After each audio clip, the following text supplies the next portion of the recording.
So, shall we start? We are live on YouTube. Yes, we can.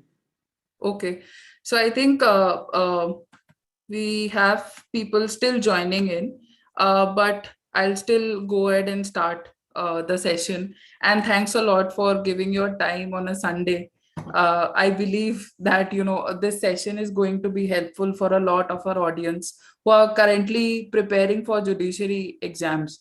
So, sir, before we begin, I would just set the agenda of the session. So, this is regarding careers in judicial services. You've been a judicial officer, and we would like to know from you how your experience has been, since the time you started working as a judge in Delhi judiciary till the time you actually retired. And you can also share a couple of anecdotes for our young audience who are currently preparing for the judiciary exam.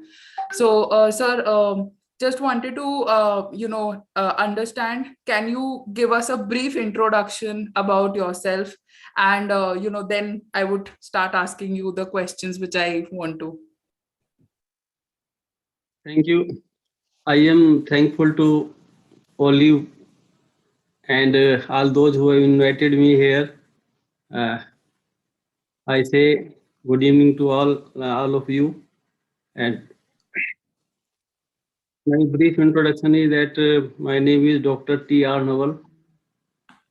Uh, I passed LLB in the year 1979, LLM in 2006, PhD in 2010, and now I have retired Deputy Office as Chairman, Permanent Lok Adalat.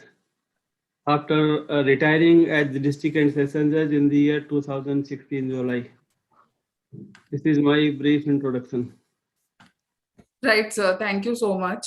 So, sir, like you mentioned, you did your BLLB back in 1979. So, why did you go for law? Like, was it just accidental? Was it a conscious decision? Because I think back then there was this common phenomena that जो कुछ नहीं करते वो law करते हैं. I have heard this from my father also. So, sir, why did you go for law? In fact, when I was doing undergraduate studies, there was litigation in my family on a piece of land around 10 vigas of land. And due to that reason, because it was a land situated in a village, and I belong to village, the western UP, and where people settle civil matters by criminal way. They do not usually go to court. They take might in their hand and uh, start doing justice with each other. So in that way, there was litigation in my family between my father and his elder brother and his family. There were civil and criminal matters. At that time, I was a student of 12th or 11th class when I saw litigation first time. My father was a worker of Indian Tobacco Company in Saharanpur. So he was not able to attend all the dates in the court. So he used to send me to attend these dates on when cases were heard for civil nature. So at that time, I developed interest in law. And the other reason was that we had very meager income. My father was unable to pay fees to lawyers. So I tried one of a lawyer and asked him that I will assist him. You please remit some fees. So he agreed. I tried. I devoted some time while working as assistant with a lawyer, and in that way he contested our case, and I developed interest in law. So I joined law. It was my conscious decision. Right, sir. Thank you so much. So next question is, you've cleared judiciary, right? So was it like, why did you want to go for judiciary? Why did you decide to join as a judge and not continue your practice as a litigator, or let's say become an academician? In fact, when I was used to attend cases in civil or criminal courts, I saw so many judges working there with very politely, softly, and they used to treat the litigants very nicely. And I saw that this is the service which one must opt if he or she want to do service, because I saw that I saw almost all judges as very honest, punctual, sincere, soft spoken, uh, and I developed interest and tried that I should also become a judge, so that uh, I may render services to the nation. Right, sir. So, next question is, now you've mentioned, it started with a family feud and you developed interest towards law. And you just now mentioned that you wanted to become like the judges you were seeing in front of you. Now, when you decided to start practicing, start preparing for your judicial services exam, what was your strategy? Like, were you working? Were you still a student? And how did you go about it? I completed LLB in the year 1979, and thereafter I resumed practice as a lawyer. But at that point of time, nobody gives cases to newcomers. So I had to work with another counsel, and he used to pay me at that point of time rupees 2 per day. That was not sufficient, and I thought that it is not right and proper here to waste my time, and I should go for higher studies so that I may achieve my object at the earliest. So I left Saharanpur and took admission in LLM in Delhi University. And I had an advantage of getting Jubilee Hall Hostel to reside there. Uh, That's saved my life, and there I contributed a lot time. I utilized all the time from 10:30 to 8:30 in the evening in the library, and the result was that I I secured a job in Parliament House as a legislative committee assistant in the year 1981. Because my family background or economic background was not very sound, so I had to serve to earn livelihood and to support my family. So I joined Parliament House, and that proved a very useful for me because I used to assist joint committees for Parliament who who take the opinions of public to see whether that particular piece of legislation should be enacted or not. So I acted there as the legislative committee assistant for about 3.5 years up to July 1985.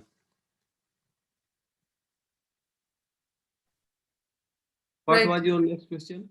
So my next question was, how did you prepare for the exam? Because you were working, right? And working and preparing for exam are like two different points. So how did you, like go through the entire prep strategy? Everybody knows that Delhi Judicial Service is very hard service. In fact, it was very hard earlier. Uh, in the year 1984 or 85, when I correct this service, there was two type of uh, hurdles to be achieved by the candidate. One was that one he has to candidate has to secure at least 60% marks as aggregate, and in individual paper he or she has to secure at least 50% of marks, and that that two criteria. It was very difficult for everyone to meet two criteria and pass the judicial service.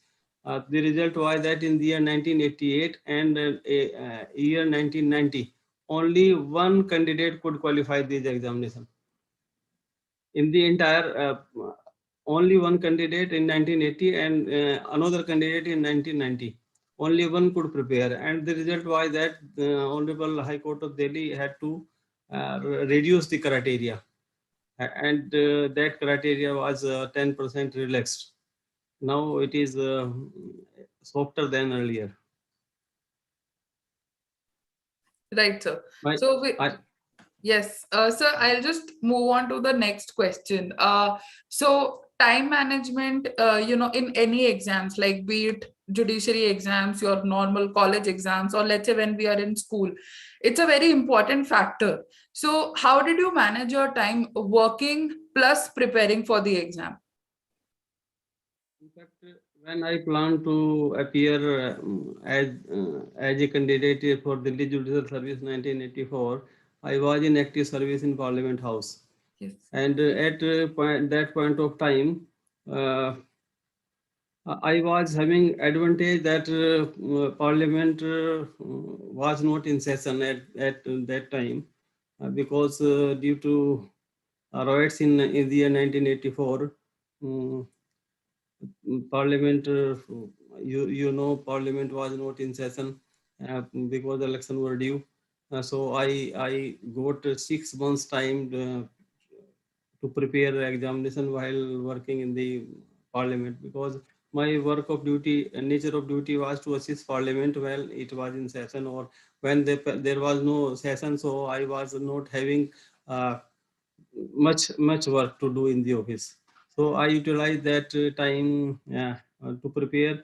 And the other advantage was that there was a very good library in Parliament House Annexi. And besides, there was excellent library in Parliament House. So I utilized both these libraries while doing preparation for the service. Uh, Besides, uh, I planned in a way that I must first of know uh, aware myself about the pattern of examination. How the examination is conducted, what type of questions are asked. So I studied 10 years past questions of previous years which were available in the market. I sold or unsold. On the basis of those question papers, I got some idea as what is to be asked in the next examinations. So, besides the law, there were another two papers: general studies and translations. Yes. For that, I used to read newspaper editorial, one Hindi and English, and practice about 1 hour every day for doing translation from Hindi to English and vice versa. And that helped me to prepare general studies paper and also translation paper. And that helped me to achieve my goal. Right, sir. So, next question is, what was your X factor? You were this young, person who did his law, went on to the parliament to work with the parliamentary system and all that. So, what was your X factor? Every person has this X factor, which makes them a topper and who is different from a qualifier. So, just to tell our audience, sir was a topper of DJS. So, sir, what was your X factor? In fact, I was not topper in written examination. I was topper in interview. Yes. I secured 120 marks out of 150 in the interview, and that remained as a record for next few years. Right. I was not topper in written examination. I frankly say so. Right. So, in fact, I think that there are two types of persons in the world. One is that then who gives pleasure to others, help others, and devote all the time for serving others. If they say that they have made some efforts and due to that efforts someone has become happy, then they themselves become happy. One type of persons are those, and other type of persons are those that they live for themselves only. They use their money, power, and everything for their own benefit and for their own uh, for their own use. So I am the person of first category. My nature is to help others, to serve others, and I also firmly believe that judicial service and judicial service is also for the welfare of others. There are ample powers as a judge with the judges, but those powers has to be utilized for the benefit of others, not for self benefit. Uh, because if one utilizes that for self benefit, it means that amounts to misuse of powers. So, excuse me. Let me switch off this telephone. Sure, sir. I am first kind of person. So I try to gain knowledge to serve other persons to do betterment for others, not for my betterment. There is one saying, जो लोग फूल बांटते हैं उनके हाथ में खुद से खुशबू हो जाती है. There is one saying. तो जो गुलाब या फूल बांटते हैं उनके हाथ खुद महकते रहते हैं. तो हम my firm believe that I will help others, then I will not be unhappy always. I will get also happiness. So I believe this is one very important point to note, that feeling that you, having that idea in mind. yes, Having that idea in mind, I try to gain knowledge and without knowing what type of knowledge I am getting, and I utilize it for the welfare of others. right, right. So moving on, so once you clear the judicial services, you know that, okay, I am going to become a judge. There is something called as a training period. Can you just brief us what happens exactly in the training period? What was your journey like in the training period? In fact, in the year 1984, there was no concept of training as is prevailing presently. About 2 years are spent on training.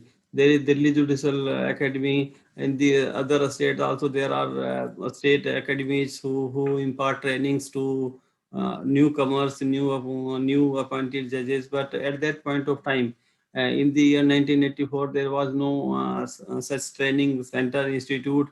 That was during those period, when I joined duty on 31st of July 1985 with the Honorable District Judge. He assigned me and posted me with a senior judge and asked me to observe how he conduct the judicial work in the court. I sat with him for about 15 days. Then he assigned me duty with another judges, and in that about 3-4 judges I sat for 15 days each. So that was the training at that time. We had to observe how the judicial work is conducted, how judge has to behave in the court, how proceedings are conducted. That was the only training. Not Formal not training. not proper training like it is given nowadays. Right, sir. So, next question, moving on to, I want to understand, and I think that this will be valuable for our audience as well. So, you said there is no formal training like it happens today. For 2 years, 1 year, newly appointed judges are, being trained to take up their duties. So, on what basis are the postings done? Like, what was the factor which was taken into consideration to post a newly appointed judge back in the 1980s and 1990s? In those days, in fact, jurisdictions are assigned on the basis of there were bottom post was subjects third class. At that point of time, there was post of subject third class having jurisdiction only of up to 5,000 rupees, not more than 5,000. Then second class 10,000 at that point of time. Then the cases of only valued up to 5,000 were assigned to the say subject third class, and other cases like injunction matters and petty matters used to be assigned to new judges so that they may learn how cases are conducted. And if they commit mistake, then one has right to file appeal or revision before the higher court, and that order can be set right if the judge has committed any mistake. And then that was the system at that time. Presently also there are some cases at level bottom. There are civil judge lower division, then civil judge upper division, uh, then additional district and session judge, then district judge. There are like that. Right, sir. Sir, next question is, so once you became a judge, full-fledged judge who started taking on cases, how did your day-to-day look like? Like, what did you do from morning till evening in courts? In course. In fact, duty hours are from 10 to 5. But our seniors used to tell us that judges are judges for 24 hours. They are not just for 10 to 5, because they have to behave like a judge uh, while working in the court, and they have to behave like a judge while they are not in the court. Behave with others at a house, or when other visits him, or he visits others. So he should be a role model for the public. Uh, then our work was to do the judicial work from 10 to 5, and prepare the cases for next day, because cases are assigned, charge lists are prepared. Readers used to tell what cases are to be heard next day. Then judge has to read the files in the evening and prepare himself or herself for next day hearing. That is the circle which goes on. Judge do not have leisure time to relax if he wants to serve the people uh, without causing any delay or inconvenience. Right, sir. So when you started, in the beginning, and then once you started getting cases, what kind of cases were allotted to you? Like, you can just tell us civil, criminal, what kind of cases have you dealt with since the beginning? In the beginning, when I was posted in civil side, cases of suit for possession, suit for injunction, uh, suit for rendition of accounts used to be assigned to me.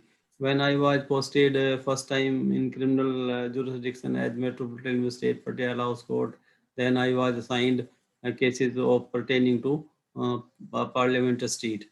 Then all type of cases which are traveled by magistrate used to be decided by me, and cases which used to travel by court of session, then those cases used to be committed by me to this court of sessions. So these were, besides at that time there were DDA cases, section 14 and section 29 cases of DDA. DDA cases, unauthorized occupation, unauthorized use, unauthorized construction. These were the cases which used to be marketed at that point of time. Then thereafter I was again posted as civil judge. Then I was assigned cases of Muslim cases under Muhammad law, and civil cases of that nature also, having jurisdiction of more value than 5,000 cases. Then it went on increased. Right. So, since you just mentioned, there were a variety of cases, right? And to deal with the variety of cases, there are certain skill sets which a judge should absolutely have, because he needs to keep in mind the natural justice also. And he needs to keep in mind that what he is doing is for the, greater good for the society. So, what are the some key non-negotiable skill sets a judge should absolutely have? Because I believe you've seen newcomers, you've seen old people, old judges as well. In fact, one does not inculcate all the qualities of judge overnight on becoming a judge. If a person with quality of honesty, sincerity, punctuality, kind-heartedness, simplicity, truthfulness, patience, etc., become a judge, and he is not greedy, he is not revengeful, he is not jealous, he is not hot-tempered, then there is high hope that for working of some time as a judge, all other qualities of judge, such as carefulness, cautiousness, industrious, promptness in decisions, impartiality, fairness, appropriateness, alertness of mind, independence, adherence to law, studiousness will come to him automatically.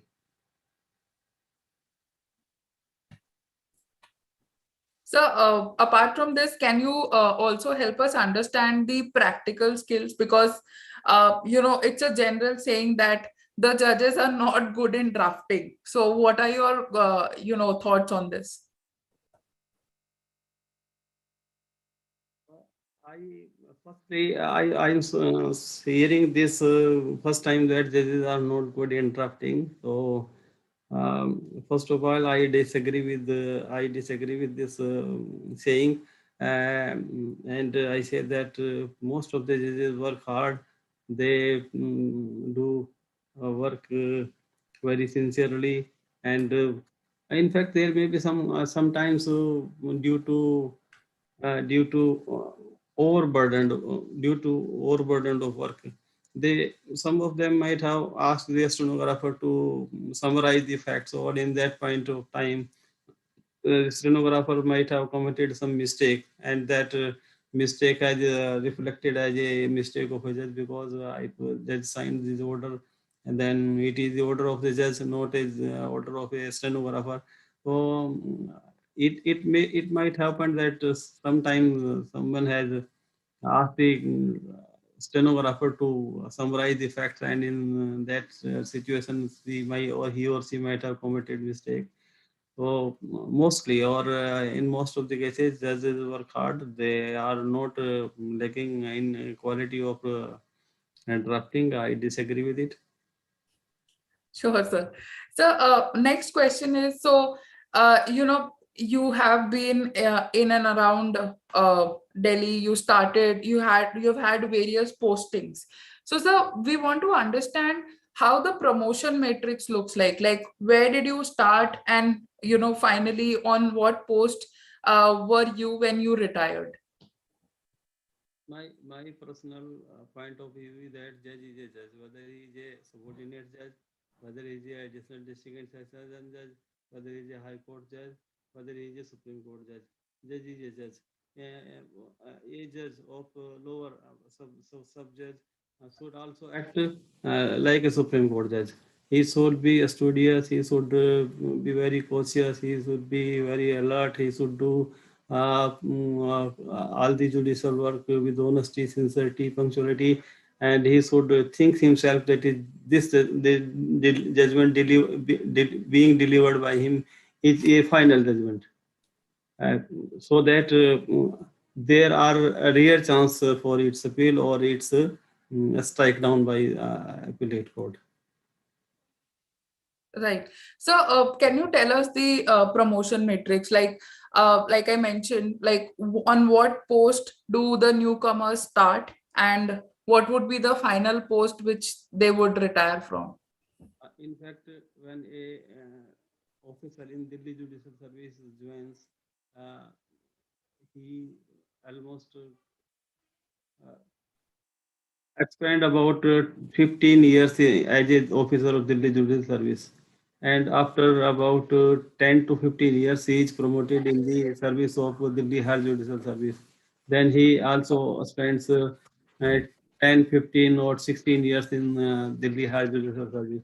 Uh, I give my own example. I joined Delhi Judicial Service in the year 1986. 85. I joined in the year 1985, and I was promoted in the year 2000 after about 15 years.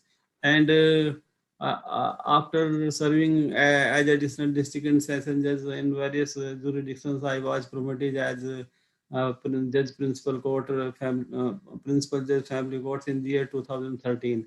And after serving there as in that capacity for about 1 year, I was promoted as district and session judge in Sadra district, and I served there for about 1.5 years.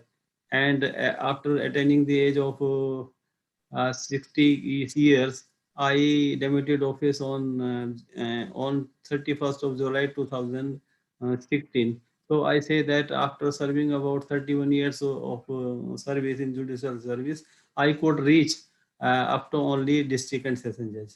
I could not reach. I could not be promoted due to want of time in my with me in the High Court. So there are other lucky persons who reached up to high court level, but when a judicial officer at Delhi Judicial Service is appointed, he reached up to maximum district judge, and in rare exceptional circumstances, he is promoted to high court judge. And a Right. officer who joined Delhi High Judicial Service. He served as officer of Delhi High Judicial Service for about 15 years, and he has a very bright chance to be elevated to High Court as a judge of that particular High Court. He served there for a few years, and uh, in most of the cases he also retires as a judge of High Court, particular High Court. He rarely reach to Supreme Court. Right. So, next question is, when we started the session, you mentioned that you were a topper in the interview, right? So, anyone who's preparing for the interview, what should they keep in mind? Like, what kind of questions are asked, and up to what level are you grilled in the interview when you're appearing for your interview for the services? In fact, the candidate uh, who wants to secure good marks in interview should have good knowledge of law, general knowledge, and personal behavior also matters. He should be humble, simple, hmm, and having other qualities uh, of keeping his documents uh, in in proper manner. We show that personality reflects about a person. If he take care of his own things, then it means that he is sincere. There are so many persons who are would even does not care to keep their goods properly, to manage their bags, clothes, or even laptop properly. Then it does not give uh, good signs that he will secure good marks. So one has to take care of all these things to take his document, to maintain his dress or sense of dressing or walking, behaving, decency, simplicity, all matters in the interview. Besides giving answers of the questions. Right. So, one question which I want to ask you is that, fine, when you're finally into the system, you understand how the system is going to work. Have you seen anyone dropping out of judgeship? Like, do people actually leave judgeship and go back to some other jobs? In fact, I have seen so many judges. Honorable High Court has removed or terminated their services of so many judicial officers in Delhi, and I saw some rare example who left services. Uh, I saw two persons leaving Delhi Judicial Service because they were selected in IS service. They only left the judicial service. Otherwise, most of the judges were either terminated or removed from services. due to so many reasons which I do not know, because those reasons are kept confidential. Right, right. So, can you recall a couple of questions from your interview and share it with our audience if you can recall a couple of questions? Yeah, it is not instantly. I am not at this stage able to recollect the questions which were Sir, your voice is not coming. not coming. Yeah, Again, yeah. Can you say something? yes, yes. Can you Yes, hear yes, me? I can hear you now. Yes. Yeah. So, can you recall a couple of questions, or I can move on to the next one? You please move on to next question. Okay, okay. So you've been a part of the system, and you've seen starting from what happened in 1985 till, you actually retired. What do you think are some of the, pitfalls of the judicial system, specifically in India? In fact, I of the view that all persons are not equal. There are difference in behavior. If one relief is given to uh, a particular officers, then it may be possible that most of the people may use it properly, and it may be possible that some of the professors may take advantage of it. So there was there is a system of units in Delhi. Uh, and in the some years back, relaxation was given by Honorable Delhi High Court, and it was thought that it is not compulsory to seek seek data regarding units. Units means number of cases decided by a particular judge, because that it creates pressure on the mind of judge. Then he always try to decide the cases sometimes in rash and in hasty manner, and that may give that may cause injustice to the litigant. So that was relaxed. But it was seen by Honorable High Court that some of the officers misuse that relaxation, and did not dispose of the required number of cases. So, mm, if this unit system is scrapped, and all those officers who misuse it do not misuse it again, and they properly and efficiently decide the cases to the best of their ability and capacity, then this pitfall may be somehow what removed. It can be cured. Right, sir. So, you've had various kinds of cases when you were a judge. You've dealt with various kind of cases. Can you tell us one most critical case which you have dealt with? Not the entire details, but if you can just summarize the case, and what did you do to actually deliver justice when you knew that the case is a little haywired? In the year 19, in the year 2013, perhaps I was assigned work of additional district judge, land acquisition cases. I was assigned land acquisition cases. Uh, then after joining, after few days, it was a day of Sunday. Mm, I only one case was there. I asked the reader to call the litigant, well, because there was only one case. Then orderly pronounced and made call, and the courtroom was rest of with so many persons, because in that particular case there were 500 cases. 500 persons were 500 persons were there in that one single case. It was not feasible even to take their presence, to mark their presence, who was present, who was not present, and it was not feasible to conduct the proceedings of a case having 50, 100 persons, because court itself was not able to accommodate those 500 people in one case. In fact, it was a case of Sadra metro station. Uh, have you seen Sadra metro station before its existence? It was a sabji mandi, Yes, and sir. so many persons, about in thousands, used to sell their products, vegetables there.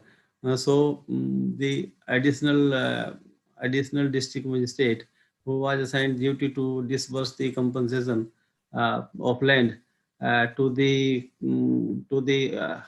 owners, was not able to disburse the compensation. So what he did, he collected all the data and calculated the amount and sent the amount to that court which was assigned to me, and referred a question that and this amount may be distributed to the doubtful owners. So that was the case. In that case, uh, there is a provision in CPC that if there are so many persons in a case, then that case may be split. I decided to split that case into 20 cases. So I made 20 cases out of that, and I made a point that this case had to be heard every day, because if 20 cases are there of one case, then if every day case is heard, then about one date will be there in a month, and for that we will be able to decide it. So I decided that case by doing that. I still remember that case. Right, sir. So you retired in 2016, and like, how would you describe your life as a judge and a retired judge? What do you do? So what you have been doing after 2016, after you retired as a judge? After retiring as a judge in July 2020, uh, mm, I started practice in courts. I got myself enrolled as an advocate, and uh, I incorporated a company, Naval and Associate Law Firm. Because my son is also an advocate, my daughter was also an advocate, so we started functioning as a law firm in Delhi. But after few months, in the month of November 2016, I was appointed as chairman permanent Lok Adalat, and then I again resumed that position on 9th of November, and served there up to 22nd of July this year. Okay, okay. Then I again, after debuting office, then I again resumed my practice as an advocate. I am also doing arbitration whenever it is assigned to me by Honorable High Court. Right. So it has been more than 20, 30 years that you have been a judge and then you have retired. What would be your one piece of advice for the new judicial aspirants? Because things have changed. Like you mentioned, training period was not there when you started as a judge, but now there is a formal training which is given to the newly selected judges. So what would be your one piece of advice for the aspirants preparing for judicial services? In fact, although it is said that judicial work is very difficult, so many persons say that judicial work is very difficult, but I say that judicial work is simplest work. Uh, Simplest because a judge has to hear both the party patiently, with open mind, hear them, and decide their case without favor, ill will, impartially, and decide their case, pass an order according to law of the nation. So in this way, I say that judicial work is is very simplest work of this on this earth. But there are something to be achieved before that.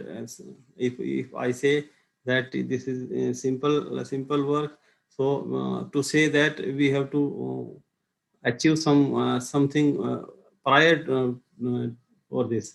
That is that we have to gain educate knowledge, educate training, or and